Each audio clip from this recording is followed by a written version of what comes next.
We're still going long haul, but we're not going north. This time we're going west.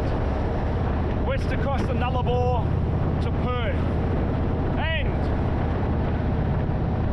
we're leaving on the 18th of April. And when we get to Perth, it'll be ANZAC Day. A very, very special day for Australia and our allies.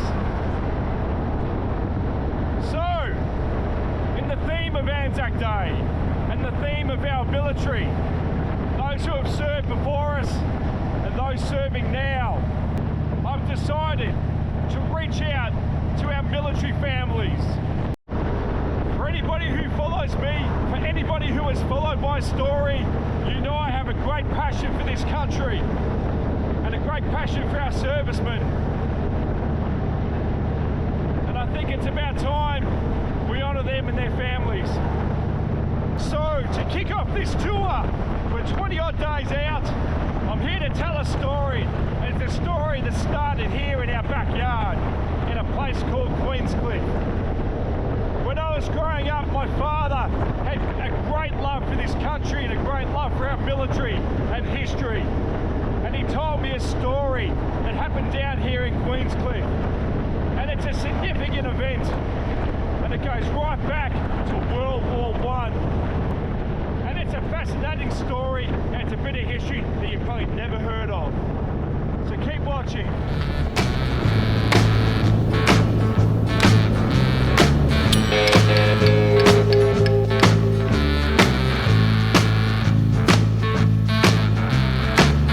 When I die and I lay me to rest, gonna go to the place that's the best.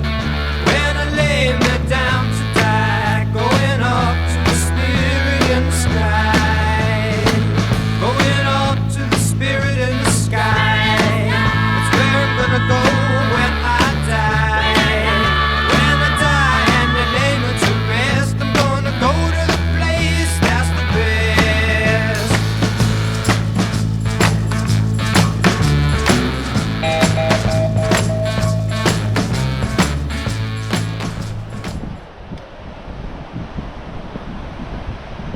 Okay, you're probably wondering why I've brought you down to this place here. So this is heading out towards the heads. Like you saw on the sign before, Tasmania is that direction. This is a significant part of World War history. Believe it or not, both World War I and World War II. Let's get down to the water. Let's get a bit closer to the action and talk about what happened here.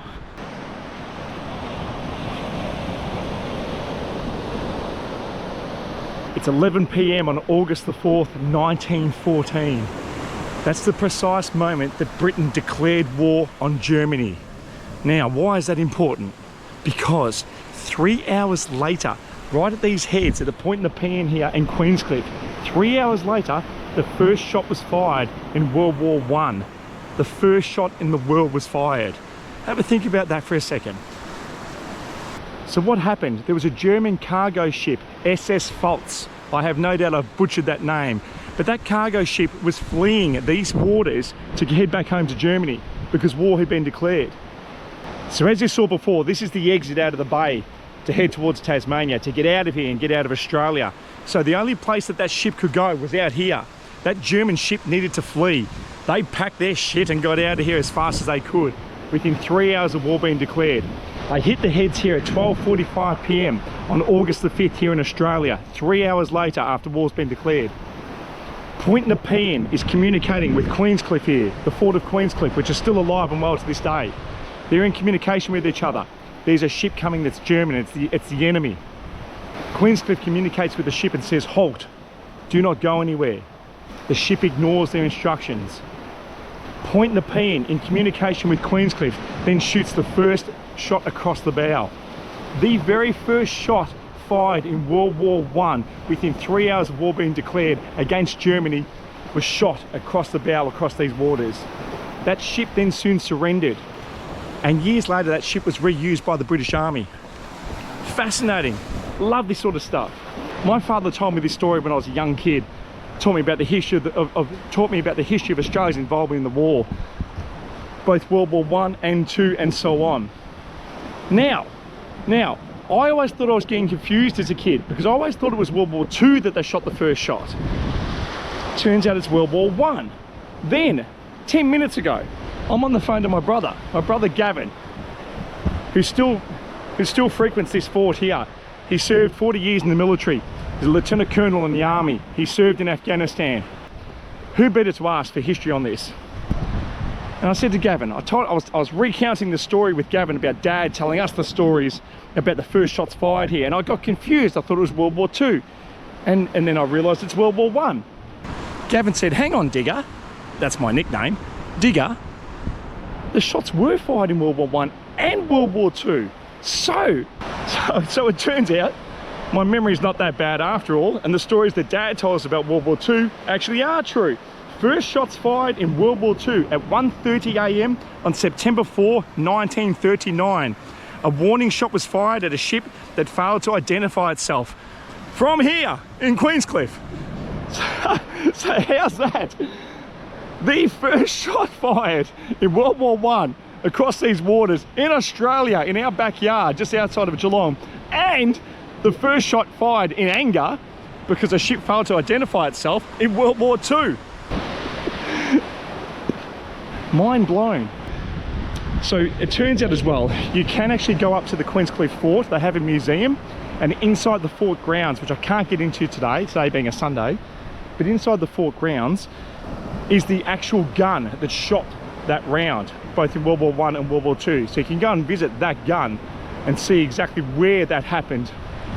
What a fantastic part of history in our backyard.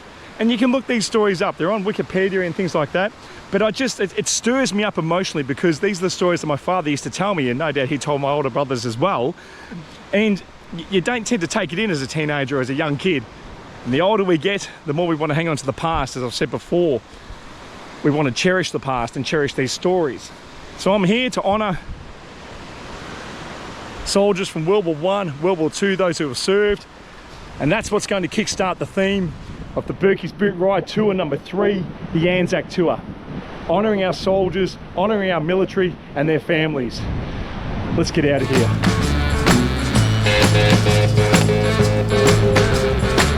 Prepare yourself, you know it's a must. Gonna have a friend in Jesus. So you know that when you die, He's gonna recommend you to the spirit in the sky. Recommend you to the spirit in the sky. That's where you're gonna go when you die. When you die and you lay you to rest, you're gonna go to the place that's the best.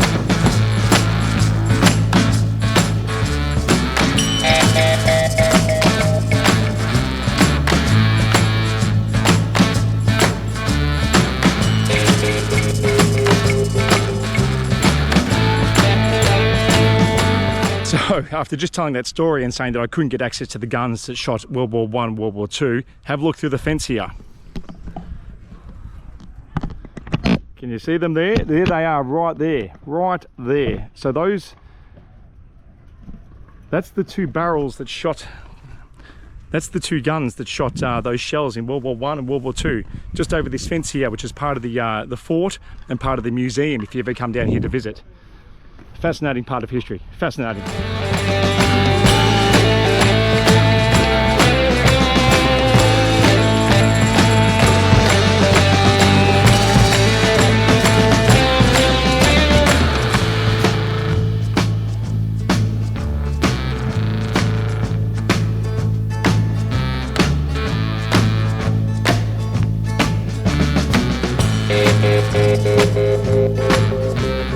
Never been a sinner, I never sinned. I got a friend in Jesus.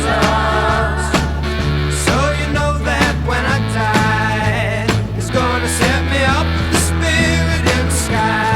Oh, set me up with the spirit in the sky. That's where I'm gonna go when I die. When I die and your name.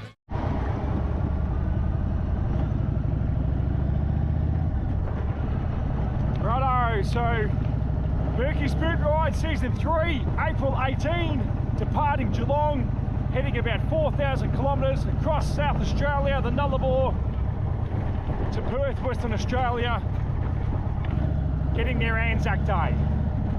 It's a ride for our military and military's families,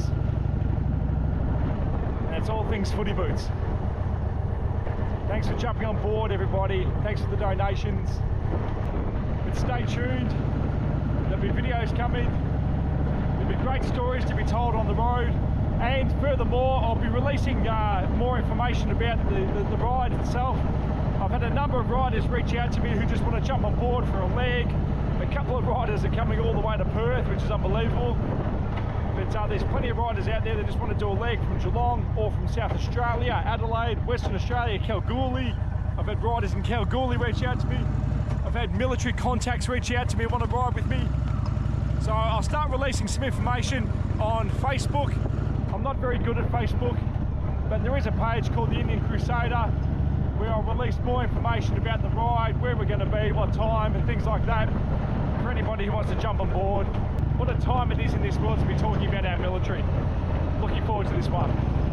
Take it easy, everybody.